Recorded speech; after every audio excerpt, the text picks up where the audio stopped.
basis. Nick Saban. Hello, everyone. This is Dwight Woods, the Jeet Kune Rebel, and welcome to the I Love Jeet Kune broadcast number 215. This is the one about another look at the daily increase, the Jeet Kune daily increase. As you're logging in, if you'd be kind enough to say where you're logging in from, hit the like button and feel free to continue doing so throughout the broadcast.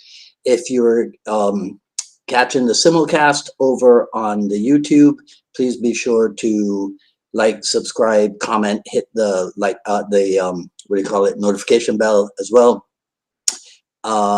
If you want to support the program, visit jkdrebel.com, click on the Rebel Gear link, and that's where you'll see choice stuff like this, the 4 tenets of Jeet Kune t-shirt, long sleeve, short sleeve, hoodie, coffee mug, that type of stuff. But of course, the best thing you can do is to share this video and spread the word about the I Love Jeet Kune broadcasts. So a very shallow way of looking at this is to take Bruce Lee's analogy of a sculptor who doesn't keep adding clay, but instead continues to chisel away. A shallow way of looking at that is to take it in as limited a viewpoint as possible, and also to take it in as literal a meaning as possible. Let me ask you this. Do you think that throughout the history of sculpting all around the world, there has never been an instance in which a sculptor found it necessary to add more clay to his working material to fill out a section and then to chisel and reach his ultimate refinement? Never in thousands of years.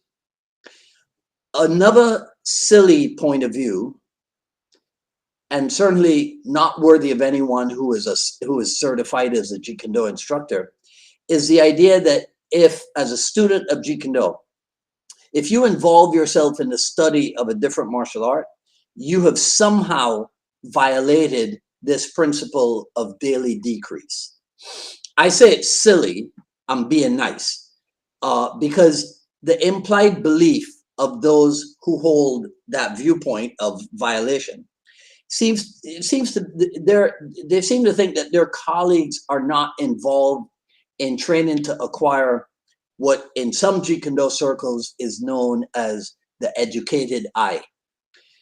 I think this is a Jeet Kune saying. I might be wrong, right? The more you learn, the more you can apply.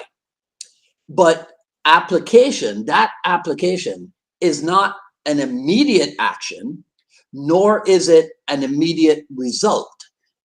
In between learning and applying is practicing and functionalizing, also known as training, which can take on many forms. If you look into Art and the Philosophy book, they have a whole list of types of training, right? Things like coordination training, precision and accuracy training, isolation training, speed training, timing training, and on and on and on.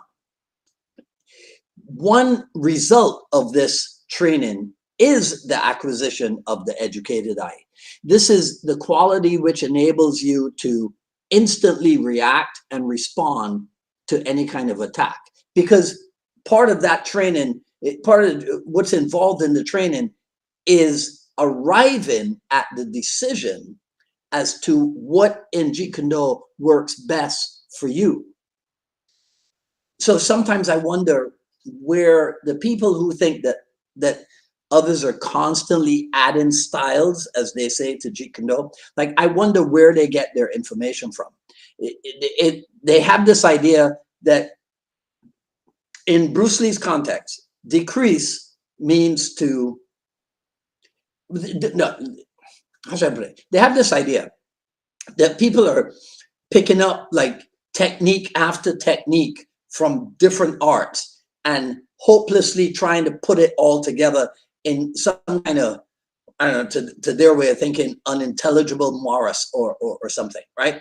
They seem to think that Bruce Lee's context means decrease means to reduce. And I guess conversely, increase means to accumulate. And it's kind of the same problem that they have with the add what is specifically your own, right? I think it's just a problem with words that begin with A, probably. All right. They can't seem to see that in this context, decrease actually means to refine.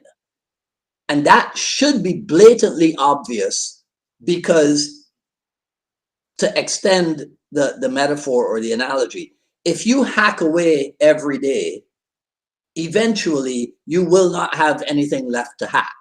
But see, even though we could and by we, I mean those of us who, well, let's say are Dan and Asano students, right? We could criticize that and make that point that if you keep hacking away, eventually you have nothing left to hack away. But we wouldn't, because on this side of the aisle, so to speak, we know better than to take that literally. So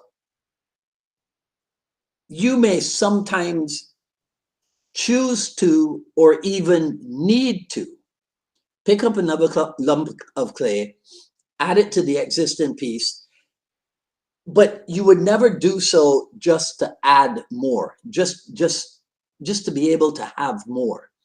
To borrow from the text of Bruce Lee, The Evolution of a Martial Artist, Lee's view of totality was not to have more, but rather to have the ability to respond to what is, which is the ever-changing circumstances in a confrontation.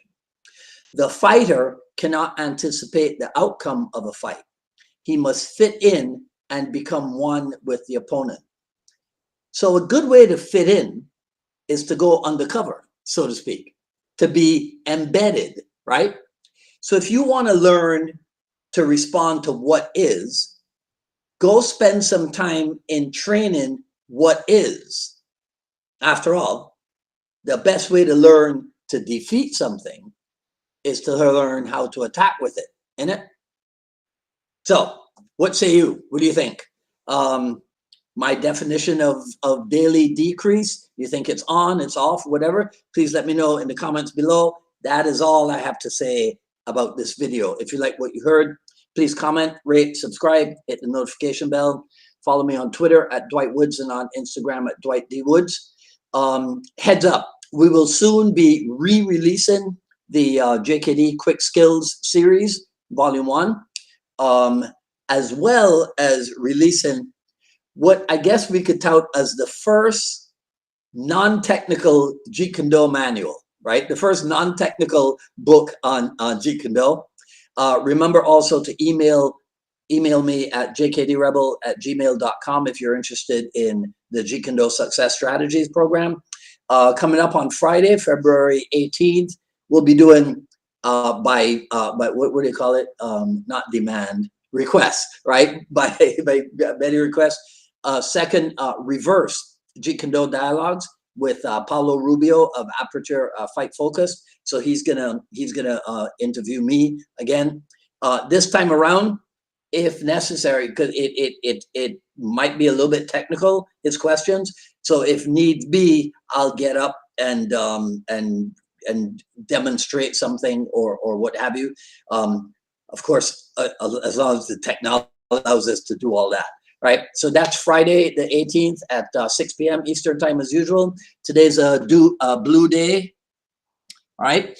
And so hopefully I'll see some of you on Friday at 6 p.m. If not, I'll see you back here next Wednesday for another issue of the I Love Jeet Kune broadcast. Until then, this is Dwight Woods, the Jeet Kune Rebel. I really hope things are normalizing in your part of the world, right? It's been long enough, you know. We got to get back to normal, and not a new normal. The old normal was pretty good. All right, so enjoy the rest of your evening. Talk soon. Take care now.